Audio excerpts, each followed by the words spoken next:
ജില്ലാ ഇലക്ഷൻ ഓഫീസറായ കലക്ടറുടെ വിശ്വാസം നഷ്ടപ്പെട്ടു. കാരണം ഞങ്ങൾ നേരിട്ട് കൂടിക്കാഴ്ച ടെലഫോണിൽ പറഞ്ഞപ്പോൾ ഉദ്യോഗസ്ഥർക്ക് വീഴ്ച പറ്റിയെന്ന് പറഞ്ഞ കലക്ടർ, കൊയിലാണ്ടി ആർഒന് നോട്ടീസ് അയച്ച കലക്ടർ ഇന്ന് വരെ ഫൈനൽ റിപ്പോർട്ട് കൊടുത്തിട്ടില്ല. സ്ട്രോങ് റൂമിനടുത്തുള്ള മെറ്റീരിയൽ തുറന്നുമായി ബന്ധപ്പെട്ടു ഞങ്ങൾ തുടക്കത്തിലെ ഉന്നയിച്ച സംശയമുണ്ട്. സ്ട്രോങ് റൂമിൻ്റെ അടുത്ത്, അതായത് ഇന്നർ പെരിമീറ്ററിനടുത്ത് മെറ്റീരിയൽ റൂം സ്ഥാപിക്കാൻ ആരാണ് അനുമതി കൊടുത്തത്? ഇപ്പോൾ വ്യക്തമാകുന്നു അത് കലക്ടർ തന്നെയാണെന്ന്. തൻ്റെ നേരെ വിരൽ ചൂണ്ടലും നടപടിയും വരുമെന്ന് പറഞ്ഞപ്പോൾ തെറ്റ് ചെയ്ത ഉദ്യോഗസ്ഥരെ സംരക്ഷിക്കുന്ന നടപടിയാണ് കലക്ടർ സ്വീകരിച്ചുകൊണ്ടിരിക്കുന്നത്. കൊയിലാണ്ടി ആർ നോട്ടീസ് അയച്ചു. പരാതിക്കാരൻ ഞങ്ങളാണ്. എന്ത് റിപ്പോർട്ട് ഞങ്ങൾ അറിയണ്ടേ? മാത്രമല്ല 2 ദിവസങ്ങളായി ടെലിഫോൺ ലൈനിൽ പോലും കലക്ടർ വരുന്നില്ല. ഒന്ന് കാണാനൊരു അപ്പോയിൻമെൻറ്റ് കിട്ടുന്നില്ല. ഞാൻ ഹൈക്കോടതിയിൽ കൊടുത്ത റിട്ട് നാളെ പരിഗണിക്ക് വരികയാണ്. ഹൈക്കോടതി വെള്ളിയാഴ്ചയും ചൊവ്വാഴ്ചയാണ് ഇപ്പം ഹിയറിംഗ് ഉള്ളൂ. വെള്ളിയാഴ്ച ഫലം ചൊവ്വാഴ്ച വരികയാണ്. ഹൈക്കോടതി ഞങ്ങൾ ആവശ്യപ്പെട്ടത് 2 റിട്ടേണിംഗ് ഓഫീസർമാരെയും മാറ്റി നിർത്തി അവരെ പ്രോസിക്യൂട്ട് ചെയ്യണം എന്നാണ്. ഇലക്ഷൻ ഇനി അങ്ങോട്ട് നടക്കുള്ളവരെ മാറ്റി നിർത്തുന്നതാണ്. അത് നാളെ ഹൈക്കോടതി പരിഗണിക്കുകയാണ്. അപ്പോൾ ഈ പരിഗണിക്കിടയ്ക്കിലാണ് ഞങ്ങൾ വളരെ ഗൗരവത്തോടുകൂടി ഞങ്ങൾ ഉന്നതതല യോഗം കൂടിയപ്പോഴാണ് കോഴിക്കോട് ജില്ലയിൽ അട്ടിമറിക്കുവാൻ ശ്രമം നടക്കുന്നുണ്ട് എന്നുള്ള കൃത്യമായ ധാരണ ഞങ്ങൾ വന്നത്. അതിൻ്റെ ഫലമായിട്ടാണ് VVPAT എണ്ണണമെന്ന അതിനിർണായകമായ ആവശ്യം ഞങ്ങൾ ഇലക്ഷൻ കമ്മീഷണർക്ക് ഹർജിയിലൂടെ ആവശ്യപ്പെട്ടത്. കാരണം ജില്ലാ കളക്ടറോട് കൂടി വിശ്വാസം നഷ്ടപ്പെട്ട സാഹചര്യത്തിൽ ഇത് എണ്ണാതെ ഞങ്ങളെ സംബന്ധിച്ച് വിശ്വാസത സൂക്ഷിക്കാൻ സാധിക്കുമെന്നുള്ള അഭിപ്രായമില്ല. 1-ാം ദിവസവും 2-ാം ദിവസവും 3-ാം ദിവസവും കളക്ടറുടെ അടുത്തുനിന്ന് എന്തെങ്കിലും നീതിപൂർവ്വം നടപടികൾ പ്രതീക്ഷിച്ചിരുന്നു. കലക്ടറിൽ കൂടി വിശ്വാസം നഷ്ടപ്പെട്ടതുകൊണ്ടാണ് ഇലക്ഷൻ കമ്മീഷണർക്ക് VVPAT അന്വേഷിക്കണമെന്നുള്ള ആവശ്യം ഉന്നയിച്ചത്. പിന്നെ നിങ്ങൾ ശ്രദ്ധപ്പെട്ടിട്ടുണ്ട, ഇപ്പോഴും ഉദ്യോഗസ്ഥർക്ക് പലർക്കും വോട്ട് ചെയ്യാനായിട്ടില്ല. അതിൻ്റെ ഹർജി ഉദ്യോഗസ്ഥർ പറഞ്ഞ് നാളെ ഹൈക്കോടതി പരിഗണിക്കുകയാണ്. അവർക്ക് എപ്പോൾ വോട്ട് ചെയ്യാൻ സാധിക്കുന്നപ്പോൾ ഇല്ല എന്നുള്ള മറുപടിയാണ് ഇലക്ഷൻ കമ്മീഷൻ കൊടുത്തത്. ഞാൻ കഴിഞ്ഞൊരു പ്രസംഗത്തിൽ പറഞ്ഞിരുന്നു, ഈ കോഴിക്കോട് ജില്ലയിൽ ഉദ്യോഗസ്ഥയല്ലാത്തൊരു സ്ത്രീക്ക്, പയ്യോളി മുനിസിപ്പാലിറ്റിയാണ്, പോസ്റ്റൽ ബാലറ്റ് ഇഷ്യൂ ചെയ്തു എന്നുള്ള റെക്കോർഡ് വന്നിട്ട് ആ സഹോദരിക്ക് വോട്ട് ചെയ്യാൻ സാധിച്ചില്ല. ഞാൻ ആ സമയത്ത് അവിടെ എത്തിയിരുന്നു. ആ സമയത്ത് മാതൃഭൂമിയുടെ പ്രതിനിധി അവിടെ ഉണ്ടായിരുന്നു. അവിടെ സമയത്ത് ഞാൻ ഇടപെട്ടത് കൊണ്ട് ടെൻഡർ വോട്ട് ചെയ്താണ്. അപ്പോൾ ഈ ജില്ലയിൽ എന്തൊക്കെയോ മോശമായ കാര്യങ്ങൾ നടക്കുമെന്നുള്ള ധാരണ ഞങ്ങൾക്കുണ്ട്. അതുകൊണ്ടാണ് ഈ നിർണായക തീരുമാനം ഞങ്ങൾ എടുത്തത്. ആവർത്തിച്ച് പറയുന്നു, ജില്ലാ ഇലക്ഷൻ ഓഫീസറായ ജില്ലാ കളക്ടറുള്ള വിശ്വാസം UDFന് നഷ്ടമായിരിക്കുന്നു. ആഡ് ചെയ്തുകൊണ്ട് ജില്ലാ ജനറൽ സെക്രട്ടറി TT എന്നിട്ട് പറഞ്ഞാൽ പറയാം. ഇത് വളരെ പ്രധാനപ്പെട്ട എംഫസിസ് ചെയ്യാന്നുള്ള ഉദ്ദേശമാണ്. ഇപ്പോൾ രണ്ടുപേരും പറഞ്ഞതിൽ രത്നച്ചുരുക്കം, കോഴിക്കോട് ജില്ല ഒരു എപ്പിസെൻ്ററായിട്ടാണ് ഈ അട്ടിമറിക്കാനുള്ള ശ്രമം നടക്കുന്നത്. എന്തുകൊണ്ടെന്ന് പറഞ്ഞാൽ ബഹുമാനപ്പെട്ട DCC പ്രസിഡന്റ് ഇലക്ഷൻ കഴിഞ്ഞ ഉടനെ നടത്തിയിട്ടുള്ള ഒരു പ്രഖ്യാപനത്തിൽ പറഞ്ഞു 10,000 വോട്ടുകൾക്ക് 5 സീറ്റുകൾ വിജയിക്കുമെന്ന് പറഞ്ഞു, 8 സീറ്റുകൾ വിജയിക്കുമെന്ന് പറഞ്ഞു. എൻ്റെ പത്രസമ്മേളനത്തിൽ ഞാൻ പറഞ്ഞു 4 സീറ്റുകൾ ടഫ് ഫൈറ്റായിരിക്കും എന്ന് പറഞ്ഞു. നിങ്ങൾക്ക് ഓർമ്മ ഉണ്ടാകും, ഞങ്ങൾ പല പത്രസമ്മേളനങ്ങളിൽ പറഞ്ഞാണ് ലോക്കൽ ബോഡി ഇലക്ഷനിൽ വോട്ട് ചോരിയുടെ ഏറ്റവും ബീഭത്സമായിട്ടുള്ള മുഖം കണ്ടത് കോഴിക്കോട് ജില്ലയിലാണ്. ഇരു മുന്നണികളും കോഴിക്കോട് ജില്ലയിലെ ലോക്കൽ ബോഡി റിസൾട്ട് വെച്ചുകൊണ്ട് ഭരണത്തെ നിശ്ചയമായി ഉറപ്പിക്കുന്നത് കോഴിക്കോട് ജില്ലയായിരിക്കും എന്നുള്ള ഒരു നിഗമനത്തിലെത്തിയിട്ടുണ്ട്. നമ്മുടെ എല്ലാ ഏജൻസികളും പ്രവചിച്ചത് ഒരു നെക്ക് ആൻഡ് നെക്ക് ഫൈറ്റാണ്. 100 കിട്ടുമെന്ന് പറയുന്നവരുണ്ട്, അത് പ്രസ്താവ്യമായിട്ടുള്ള വിഷയമാണ്. അപ്പോൾ സ്വാഭാവികമായിട്ടും കോഴിക്കോട് വെച്ചുകൊണ്ട് തന്നെ ഇത് ടാമ്പർ ചെയ്യണം എന്നുള്ള ഒരു ഉദ്ദേശത്തിലാണ് ഇത്തരത്തിലുള്ള ശ്രമങ്ങൾ നടക്കുന്നത്. സ്വാഭാവികമായിട്ടും 8 സീറ്റുകൾ അതീവ ശക്തമായിട്ടുള്ള ഒരു മാർജിനിലേക്ക്, ശക്തമായിട്ടുള്ള ഒരു ടഫ് ഫൈറ്റിലേക്ക് വരുമ്പം അവിടെയാണ് ടാമ്പറിങ് ഉദ്ദേശിക്കുന്നതെന്നാണ് കൃത്യമായി മനസ്സിലാക്കുക. സ്വാഭാവികമായിട്ടും കൊയിലാണ്ടിയും പേരാമ്പ്രയും കൃത്യമായി ടാമ്പർ ചെയ്യാൻ ശ്രമിച്ചു എന്ന് ഞങ്ങൾ പറയുന്നതിൻ്റെ താല്പര്യം, ഈ ഇഷ്യൂ ഉണ്ടായ പിറ്റേന്ന് കൊയിലാണ്ടി RO അവിടെ വന്നു. അത് ബഹുമാനപ്പെട്ട പ്രസിഡന്റ്, അവിടെ DCC പ്രസിഡന്റ് പറയുണ്ടായി.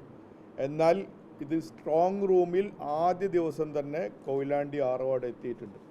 അപ്പോൾ സ്വാഭാവികമായിട്ടും കോഴിക്കോടാണ് ഒരു ഭരണമാറ്റത്തിന് ഭരണ തുടർച്ചക്കോ ഭരണമാറ്റത്തിനോ അനിവാര്യമായി ഉതകുന്ന ഒരു സംവിധാനം രൂപപ്പെടുത്തുക എന്ന് മനസ്സിലാക്കിയിട്ടുള്ള CPM സ്വാഭാവികമായിട്ടും ടാമ്പർ ചെയ്യാൻ ഉദ്ദേശിച്ചിട്ടുള്ള ജില്ല കോഴിക്കോട് ജില്ലയാണ്. അതാണ് ഇത്രയും കാര്യങ്ങൾ ഇവിടെ വരുന്നത്.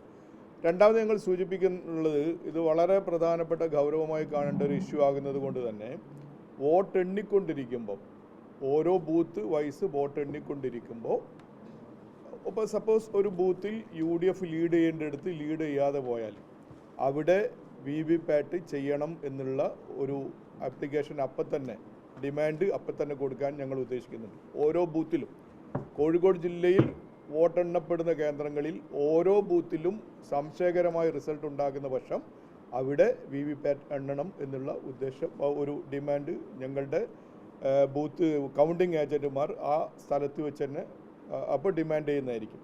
മൂന്നാമത്തെ കാര്യം പറയുന്നത്, ഫാത്തിമ തഹ്ലിയ RTI ഇത് ആക്ട് അനുസരിച്ച് കൊടുത്തിട്ടുള്ള ഒരു കാര്യത്തിൽ കൃത്യമായി പറയുന്ന ഒരു കാര്യമുണ്ട്.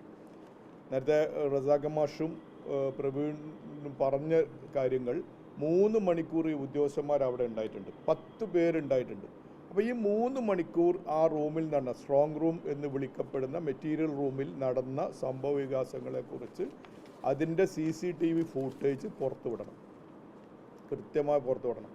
അപ്പോൾ അവിടെ യൂസ് ചെയ്യപ്പെട്ട ലാപ്ടോപ്സ് പ്ലസ് ഓരോ ഉദ്യോഗസ്ഥന്മാരുടെ കയ്യിലുള്ള ഇലക്ട്രോണിക് ഉപകരണങ്ങൾ, മൊബൈൽ ഫോൺ അടക്കം ശാസ്ത്രീയ പരിശോധനയ്ക്ക് വിധേയമാക്കണം. ഇതൊരു ഗൗരവമായിട്ടുള്ളൊരു വിഷയമാണ്. ഹാക്ക് ചെയ്യപ്പെടാമെന്ന് അമേരിക്കയിലും അതുപോലെ തന്നെ ഇന്ത്യയിൽ തന്നെ വോട്ട് ചോരിയിലൂടെ ബഹുമാനപ്പെട്ട രാഹുൽജി വിവിധങ്ങളായിട്ടുള്ള വശങ്ങളിലൂടെ നമ്മളെ ബോധ്യപ്പെടുത്ത കാര്യമാണ്. ഹാക്ക് ചെയ്യാം എന്ന് വിവരമുള്ള ആളുകൾ പറഞ്ഞുകൊണ്ടിരിക്കുന്നതാണ്. ഒരു ജനാധിപത്യത്തെ അട്ടിമറിക്കാനുള്ള ഗൗരവതരമായിട്ടുള്ള ബോധപൂർവമായിട്ടുള്ള പ്രവർത്തനങ്ങളെ എത്രമാത്രം വിജിലൻ്റ് ആവണം എന്നുള്ളത് കൊണ്ടാണ് UDF കോഴിക്കോട് ജില്ലാ കമ്മിറ്റി ലീഡേഴ്സ് ഇത്തരത്തിൽ ഇത് പൊതുസമൂഹത്തിലേക്ക് ഇടുന്നത്. ജനാധിപത്യത്തെ അട്ടിമറിക്കാൻ പാടില്ല എന്നുള്ള ഗൗരവതരമായിട്ടുള്ള വിഷയമാണ് ഞങ്ങൾ ഉയർത്തുന്നത്. തീർച്ചയായിട്ടും ഇത് ഞെട്ടിക്കുന്നതാണ്, ഭയപ്പെടുത്തുന്നതാണ്. പുറത്തു വരാനുള്ള ഭയപ്പെടുത്തുന്ന അവരുടെ പ്രവർത്തനങ്ങൾ ഇനിയും ഒരുപാട് വ്യക്തമാക്കപ്പെടേണ്ടതുണ്ട്. അത് വഴിയെ വ്യക്തമാകും എന്നുള്ളത് കൊണ്ട് ഇപ്പോൾ ഇവിടെ നിർത്തുകയാണ്. അതുകൊണ്ട് ഈ കാര്യങ്ങളിൽ കൃത്യമായി ജനങ്ങൾ ബോധവാന്മാരാകണം എന്ന് മാത്രമാണ്, വോട്ടർമാർ പ്രത്യേകിച്ച് ബോധവാന്മാരാകണമെന്നാണ് ഞങ്ങൾക്ക് സൂചിപ്പിക്കാനുള്ളത്.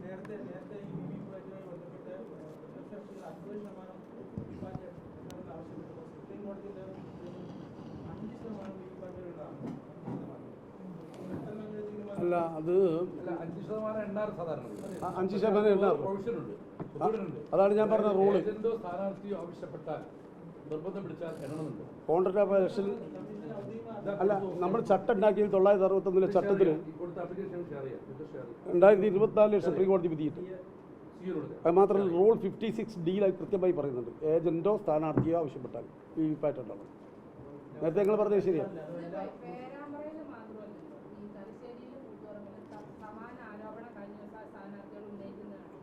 അല്ല,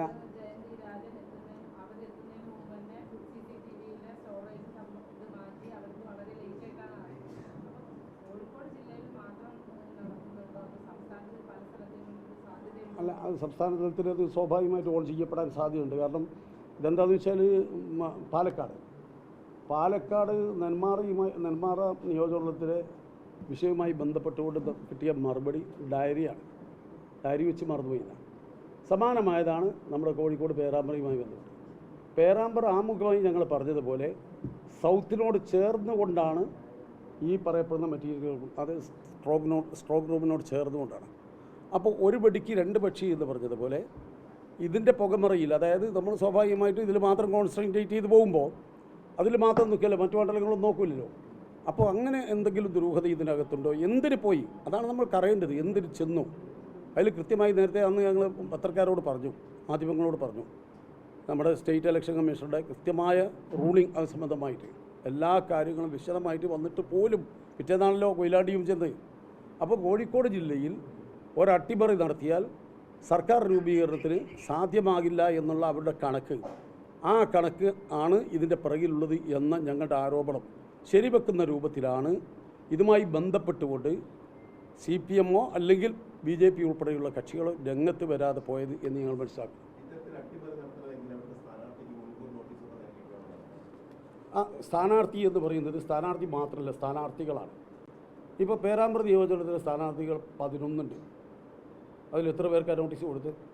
എപ്പോഴാണ് നോട്ടീസ് കൊടുത്ത്? പ്രധാനപ്പെട്ടതെന്നില്ല, അങ്ങനെ ഇലക്ഷൻ്റെ ഇതിൽ പ്രധാനപ്പെട്ടതെന്നില്ല. എല്ലാവരും ഈക്വലാണ്, എല്ലാവരും കാൻഡിഡേറ്റ്സാണ്.